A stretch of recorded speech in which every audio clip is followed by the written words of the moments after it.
If you're a first-time homebuyer and you're about to hire a real estate agent your family and friends are pressuring you to use, or one that you saw on a billboard, or one that you met online, you might want to pause for a minute. Before you sign that binding buyer's agreement, take a minute to watch this video. Hiring the wrong agent can cost you thousands of dollars, and you could get stuck with a house and a deal you'll regret sooner or later. After 16 years of working in the home improvement industry and hearing firsthand the stress of using a bad real estate agent, I've learned a good agent who likes to work with first-time home buyers is a must. By the end of this video, you'll know the 5 red flags you need to watch for when considering a real estate agent to hire. You'll also have my Realtor Conversation Packet to help guide you every step of the way. The packet includes the exact questions you need to ask every agent, the red flags to watch for, and a scorecard to help you make the right choice, and exactly how to interview an agent to stay in control of the process. And who knows, you could end up picking your family's suggested agent. But by using the free conversation packet, you'll be in control and know that you made the right decision for your family. Let's start with the basics. What's the biggest mistake first-time home buyers make when choosing an agent? It's assuming that all agents are the same. Just because having a real estate license, they're going to have your interests at heart. That's not always true. That's a surprise to many first-time home buyers. Some agents simply don't like to work with first-time home buyers. There's more teaching, training, and explaining than they have the patience for. There are some agents who target first-time home buyers, specifically because first-time home buyers don't know the process yet. You don't know when you're being rushed for no good reason. You don't know when you're being stalled. You don't know what a bad inspection or appraisal looks like, or why any of that matters.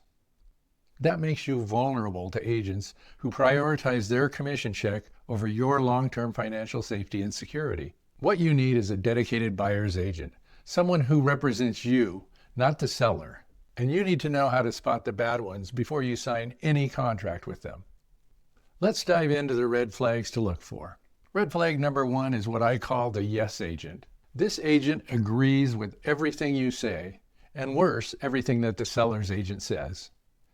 You walk into a house with a cracked foundation and water damage on the roof, and they say, "Oh, it just needs a little TLC. You can fix that right up." No need to push the seller on little things like that. Here's why that matters. A good agent's job is to protect you, not just sell you a house.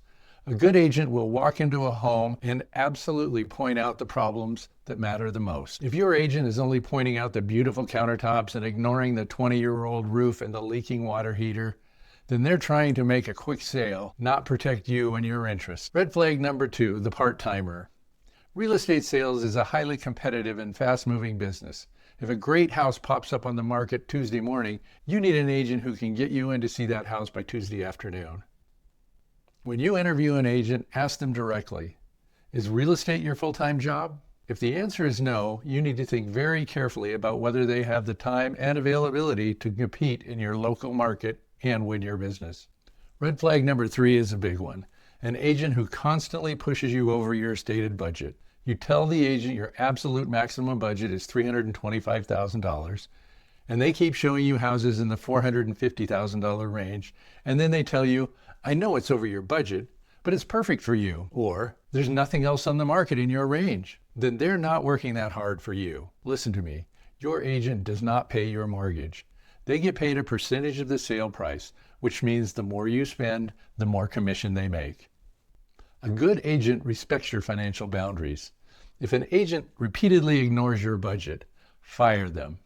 They do not respect your financial safety. Red flag number 4 is called dual agency, and in many states it's actually illegal because it's such a conflict of interest. Dual agency is when the same real estate agent represents both the seller and the buyer in the same transaction. Think about that for a second. The seller wants $300,000 for their house, and you want to negotiate the lowest price possible. How can one person negotiate the best deal for both of you? They can't. What usually happens is the agent collects double commission and the buyer overpays. If an agent tries to push you into buying one of their own listings and is acting as a dual agent, walk away. You need someone who is 100% on your side. Red flag number 5, the rushed contract. Well, it's standard for an agent to ask you to sign a buyer's representation agreement before showing you houses. Pay attention to how they handle the process. It's a major red flag if an agent evades your questions, pressures you to sign agreements without you reading the full document, or demands a 6 to 12-month contract immediately. Since you haven't tested their skills, never lock yourself into a long-term contract until you feel comfortable with their ability. Instead, request a 30-day trial period or an agreement limited to specific properties. If they refuse to budge on a long-term contract, find another agent. Now that you know the red flags, here is how you protect yourself and find the right agent. First, interview at least 3 agents before you hire one. Treat it like a job interview because that's exactly what it is. You're the boss, you're hiring and paying for them. Second, ask them about their experience with first-time homebuyers specifically. The process is different, the fears are different, and the patience and education working for first-time homebuyers is different. You want someone who has the patience to teach and work with you. Third, ask them for references from past first-time homebuyers and actually call the references. And finally, trust your gut. If an agent makes you feel rushed, stupid, or pressured, they're the wrong agent for you. You have the right to take your time and find someone who makes you feel confident and protected. I know interviewing agents can feel intimidating, especially when you've never done it before. I want to make sure you have exactly what you need when you sit down with them the very first time. So I put together a free resource called the Realtor Conversation Packet. It includes the exact questions you need to ask every agent, the red flags to watch out for, and a scorecard to help you make the right choice. It's completely free. Click the link in the description below or write packet in the comments and I'll send you the link. Go grab it now before you schedule any agent interviews. P.S. I want to hear from you. Have you started interviewing agents yet? Or did you have a bad experience with an agent in the past? Drop a comment below. I read every single one and I'll answer your questions personally. Thanks for watching and happy home buying.